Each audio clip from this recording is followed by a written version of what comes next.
এর জন্য আমি প্রধান উপদেষ্টার কাছে লঙ্গি পরে গিয়েছিলাম। কেন? এই সংস্কৃতি পরিবর্তন করুন, যে ভাব ভূ পরিবর্তন করুন।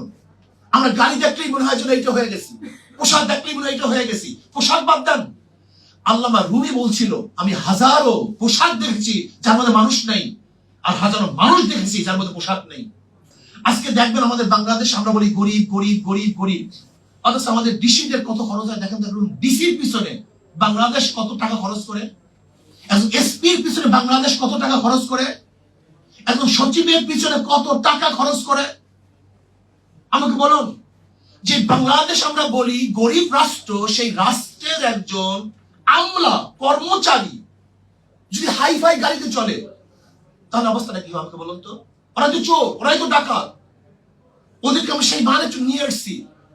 আপনি জানেন যশোরের বাংলুরের অবস্থা দেখেন। যশোরের ডিসির যে বাংলুরটা আছে, সেখানে কত একর জমি আছে জানেন আপনি? কত একর জমি সেখানে, একটা মনে হয় কান্ট্রি, একটা রাজত্ব। সে মানুষ মনে করে না, এই অফিসার, এই গার্ড, এই সেই, সে মনে করে মানুষ না। এর জন্য আমি প্রধান উপদেষ্টার কাছে লঙ্গি পরে গিয়েছিলাম। কেন? এই সংস্কৃতি পরিবর্তন করুন, যে ভাব ভূ পরিবর্তন করুন। আমরা গাড়ি দেখলেই মনে হয় যেন এইটা হয়ে গেছি, পোশাক দেখলেই মনে হয় এইটা হয়ে গেছি। পোশাক বাদ দেন। আল্লামা রুমি বলছিল, আমি হাজারো পোশাক দেখেছি যার মধ্যে মানুষ নেই, আর হাজারো মানুষ দেখেছি যার মধ্যে পোশাক নেই।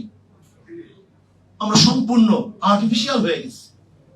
আমাদের মূল লক্ষ্য উদ্দেশ্য তো অনেক দূরে চলে গেছে। আজকে বাজেটের বেশি চলে যায় কোথায় দেখান তো? জনগণের কল্যাণে বেশি যায়, না প্রশাসনকে পালার জন্য বেশি যায়? আমাকে দেখান আপনি। আজকে শিক্ষা খাতে বাজেট কোথায়? আজকে চিকিৎসা খাতের বাজেট কোথায়? আজকে অন্ন বস্ত্র বাসস্থানের বাজেট কোথায়? আর দেখেন আর্মিদের বাজেট কত। দেখুন আজকে প্রশাসনের বাজেট কত, চুরি কত, ডাকাতি কত। এগুলি পরিবর্তন করতে হবে। মনে করতে হয় প্রত্যেকটা প্রশাসনের লোক দেশের কর্মচারী, তারা চাকুরিজীবী। চাকুর মানে চাকুরগিরি করে যে জীবিকা নির্বাহ করে তার নাম চাকরিজীবী। আইনজীবী যে আইন ব্যবসা করে জীবিকা নির্বাহ করে আইনজীবী। বুদ্ধিজীবী যে বুদ্ধি বিক্রি করে নিজের পেটটাকে চালায় সে হলো বুদ্ধিজীবী। আর চাকুরিজীবী যে চাকরগিরি করে জীবিকা নির্বাহ করে সে হলো চাকরিজীবী। কাজে আমরা জনগণ মালিক, সমস্ত রাষ্ট্রের যারা কর্মচারী তারা আমাদের গোলাম, আমাদের অধীনস্থ, আমাদের চাকর। কিন্তু তাদের ভাব দিয়েছি কি? এখন জনগণ হয়ে গেছে গোলাম, আর যারা আমাদের কর্মচারী তারা হয়ে গেছে মালিক। এটা হবে কেন? এটা হতে পারে না। ওমর ইবনে খাত্তাব রাদিয়াল্লাহু তাআলা আনহু এর জন্য নিজে মাটির মধ্যে শুয়ে থাকতেন।